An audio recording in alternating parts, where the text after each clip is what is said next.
Nderuar shikues, kemi kaluar në hapësirën e intervistës, do të flasim pikërisht për zhvillimet politike në Kosovë, ku ndonë se ka një marrëveshje mes koalicionit PAN dhe Aleancës Kosova e re ka ende shumë paqartësi mbi atë që po ndodh, shtuar kjo edhe nga reagimet e shumta të opozitës që kanë vënë në pikpyetje këtë marrëveshje.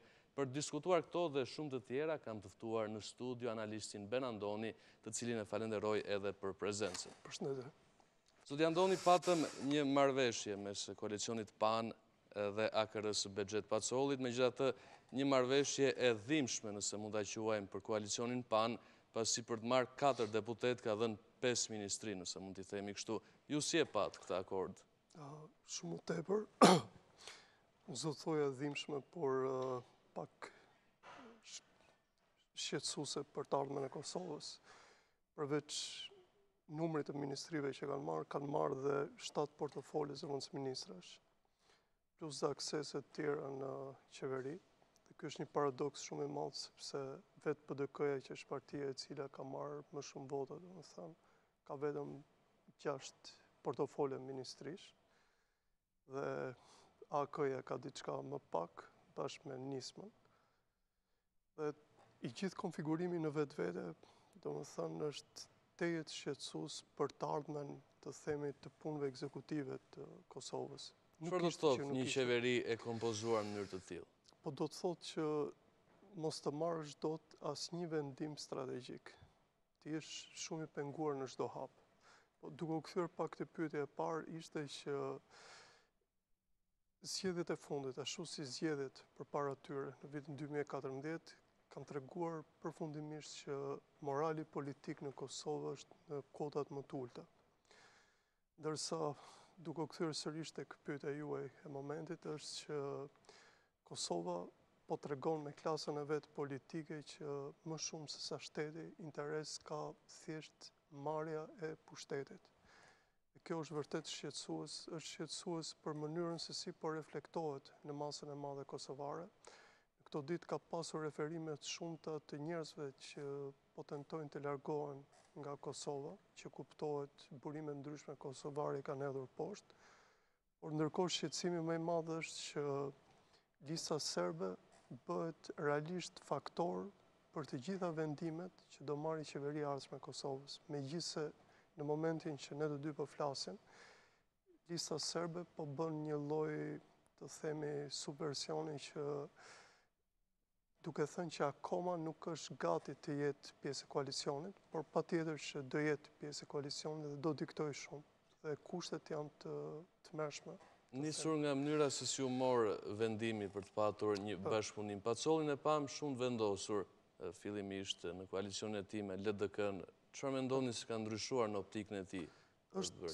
Nuk them se ka ndryshuar asgjë. Zoti Pacolli njihet që është pragmatist, por të themi pragmatist i një sensit krejt tjetër, pragmatist i interesave të tij, jo interesave të Kosovës.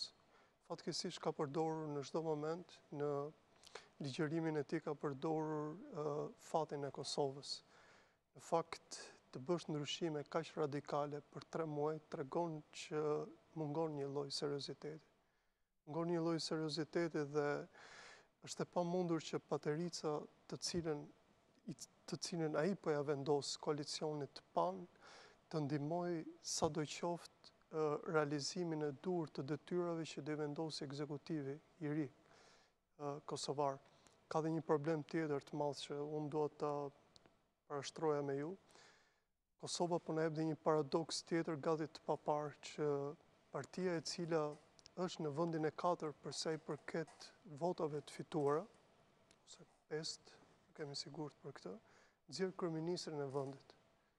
Është një asimetri shumë e çuditshme, sepse autoriteti i zotit Haradinaj, përveç të themi autoritetit të tij të luftës ose të përpjekjeve të tij, nuk e justifikon absolutisht autoritetin e votave që ai mbart. Dhe unë mendoj që përplasjet e para do jenë, përveç opozitës, do jenë dhe brenda koalicionit, që patjetër do jetë shumë i pakënaqur. Haradinaj është një alternativë që e kemi parë në krye të ekzekutivit kosovar, pasi ka qenë edhe më herët kryeministër. Çfarë do të thotë kjo që sapo thatë? Është kryeministër, por nga një parti që nuk ka numër më të madh mandateve. Sa do ta vështirësoj kjo mënyrën e qeverisjes së tij? Sigurisht, sepse në një koalicion qeverisës, peshën më të madhe e ka partia e cila grumbullon votat dhe ka partia e cila ka përfaqësim. Kjo lidhet me, të themi, reputacionin e kësaj partie, kjo lidhet dhe me mesazhet që kjo partie ka diktuar në elektoratin e saj. Për hir të vërtetës, partia e zotit Haradinaj më shumë ka fituar prej, të themi, dënimeve të zotit Haradinaj, se sa, të themi, politikës që ata kanë bërë. Ndërkohë që është një koalicion me ndryshime shumë të mëdha ideologjike, është një koalicion i cili ka ndryshime shumë të mëdha programore. Më thënë, thjesht të kujtojmë një element teknik, për shembull qasjes ndaj demarkacionet, që këtu është gati, të themi, një qëndrim ulëritës, përsa i përket të ardhmes së këtij koalicioni. Prisni të ketë keq kuptime për këtë çështje ose debate të ashpra? Për momentin jo, por përplasje nga ana e opozitës po. Gjë e cila ka qenë më e dukshme në këtë kohë ka qenë që LDK-ja ka qenë e vendosur për të qëndruar në opozitë.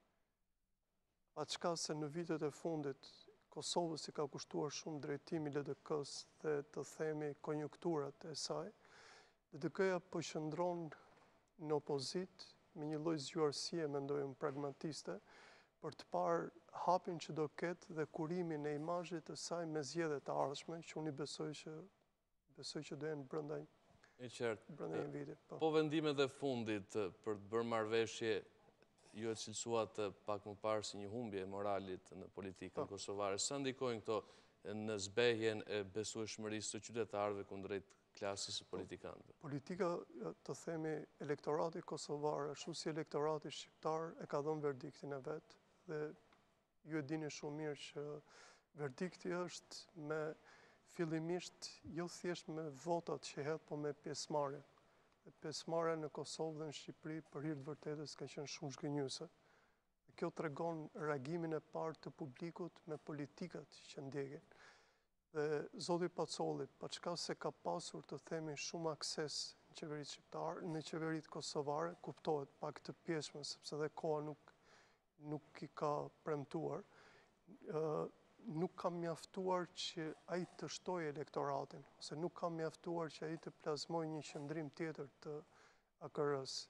Dhe këto akrobaci që më shumë gjykohen dhe arsyetohen, sidomos nga kolegët kosovarë që lidhen me interesat personale të tij, të gjithë e dimë që zoti Pacolli është njeri shumë i fuqishëm ekonomikisht në Kosovë, janë thjesht interesa që konvenjojnë me interesin e tij, po jo me të grupin të cilin ai përfaqëson ose ideologjinë e partisë të cilin ai përfaqëson. Dhe kjo e bën shumë të vështirë qëndrimin, të themi, të gjithë grupimit të PAN dhe të AKR-s në këto momente. Duhet t'ju them edhe diçka. Ju e preket me të drejtë që do ketë përplasjet menjëhershme, kanë filluar përplasjet.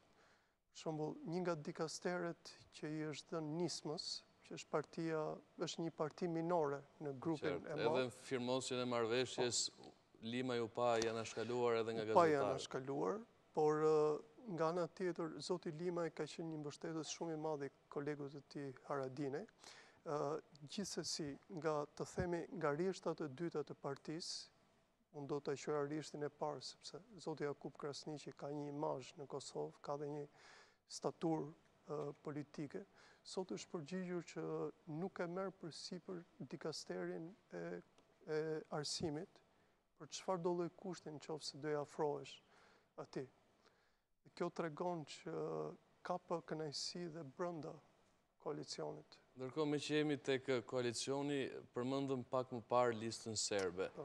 Një parti që edhe në legjislaturën e shkuar ka patur teka, nëse mund t'i quajmë, pra veprime të kushtzuara, bojkot, mendon se do ketë sërish teka, me që po i quajmë teka, dhe a do t'i duhet koalicionit PAN t'i plotsoj këto teka për mbajtur pushtetin? Ju dini konfigurimin e tanishëm të qeverisë kosovare, nëse marrim të mirëqen që do arrihet marrëveshja zyrtare me Listën Serbe, sepse parimisht është marrëveshja me Listën Serbe, janë 43 ose 44, sepse akoma nuk janë zbardhur votat. Edhe nga AKR-ja mendohet që mund të rrjedhë një vot, ashtu si dhe nga LDK-ja mund të rrjedhin votat drejt koalicionit në fuqi. Lista Serbe ka 9 deputet, ndërsa lista tjetër, nuk quhet listë, po numri tjetër i deputetëve që përfaqëson konfigurimin tjetër minoritar në Kosovë, ka 10 deputet. Por lista serbe është, të themi, më unite në qëndrimin e saj dhe për hir të vërtetës është shumë e ashpër me çdo vendim që merr qeveria e Kosovës.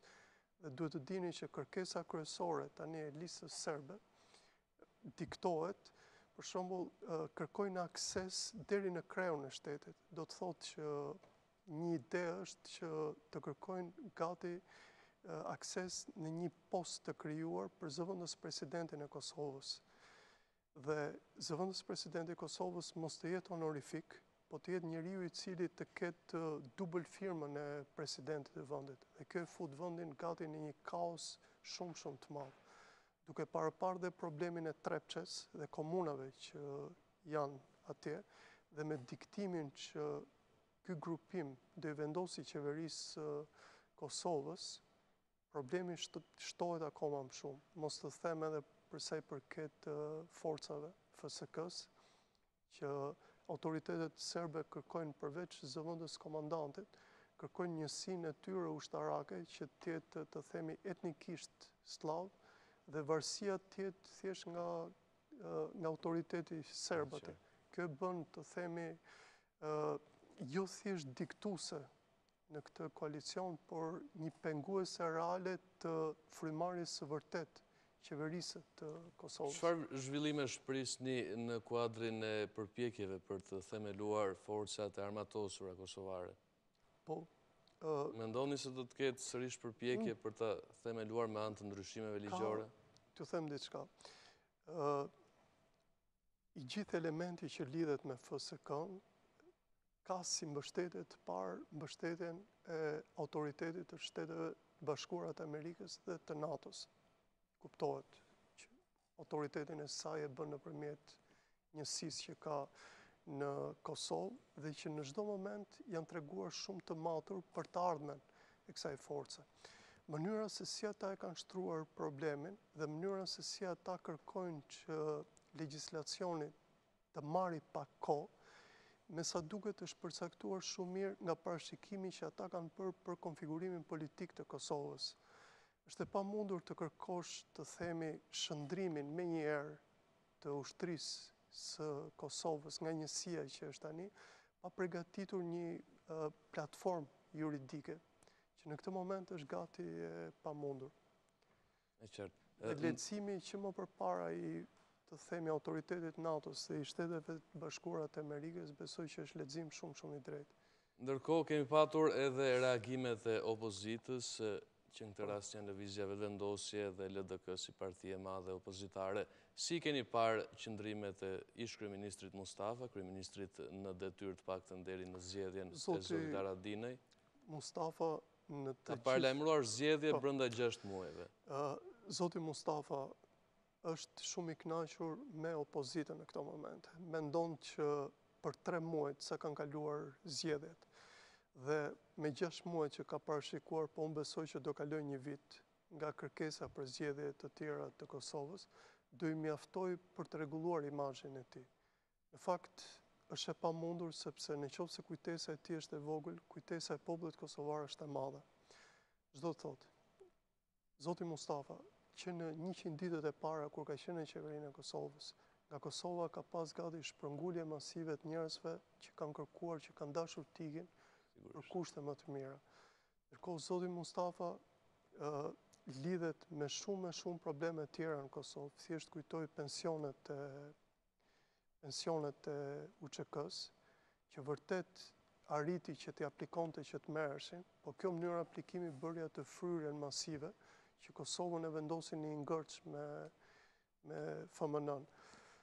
Tash ndoshta do shumë për të folur sepse janë gati 15-16 gjëra të cilat janë gati të gjalla për sa i përket gjërave që qeveria Mustafa nuk bëri gjatë ekzistencës vet. Mos themi kodin telefonik që akoma nuk është i sqaruar, ka mbulesë thjesht të themi teknike apo mbulesë të themi territoriale. Kjo kushtozon shumë Kosovën sepse brenda është edhe një operator është operator slab. Ka të tjera probleme të themi ekonomike që janë të lidhur me qëndrimin e tij jo shumë të mirë, dhe të gjitha këto e bëjnë zotin Mustafa që ta shikoj pak me qësëndi këtë lloj konfigurimi të tanishëm të ekzekutivit të Kosovës, që ati konvenion për të parë zgjedhjet e mëtejshme. Unë besoj që zotit Haradinaj, pengesa e parë do i vi nga vetë koalicioni ku është, dhe nga paterica që do i vendosin, paterica të themi e keqe në këtë rast, që do i vendosin vetë vendosja me LDK-n. Nga ana tjetër, më falë që për ndërpres, zoti Mustafa bën teknikisht një lëvizje shumë të mirë, të themi, sepse përpara janë zgjedhjet lokale, dhe me çdo kusht po përpiqen që shikohet diçka në horizont që LDK-ja të ketë prapë një bashkëpunim me PDK-n, pa çka fjalëve që thuhet, për ta zhvendosur liderin e vetëvendosjes, Shpendameti nga qeverisja e Prishtinës. Dhe kjo është goditje shumë e madhe, të themi, është një trandje për vetëvendosjen. Ndërkohë, vetëvendosja, reagimet e saj si keni parë, ka qëndruar e distancuar? Ka qëndruar, vetëvendosja mendoj që është prapë në fitim me situatën që po ndodhin në Kosovë, sepse në qoftë se do veproj me konsekuencë, pa çka problematikës së saj, mendoj që nga zgjedhjet e ardhshme, që mendojmë që të jenë shumë shpejt, pret një rritje akoma. Pres që të ketë një rritje të mëtejshme. Dhe plus kësaj, vetëvendosjes do i shërbej shumë për zgjedhjet lokale. Vetëm që në këtë moment vetëvendosja duhet të zgjidhë shumë mirë tratativat që ka bërë me LDK-n dhe lëshimet që ka bërë për LDK-n. Mos harrojmë se ndërmjet tyre ka pasur gati një hon pikpamjesh. LDK-ja nëpërmjet zotit Mustafa e ka akuzuar deri për veprime banditeske, ndërkohë që kundërshtit të tjera kanë ardhur nga vetëvendosja në drejtim të LDK-s për gjithë situatën e Kosovës dhe të themi problemin e demarkacionit dhe të asociacionit. Dhe nuk dihet kush kanë qenë këto fije, të cilat i kanë mbajtur deri tani vonë të bashkuara, dhe që dy partit nuk u morën vesh për të krijuar atë koalicionin që do jepte Kosovës një konfigurim tjetër. Zoti Andoni, të falenderoj edhe një herë për prezencën në studio.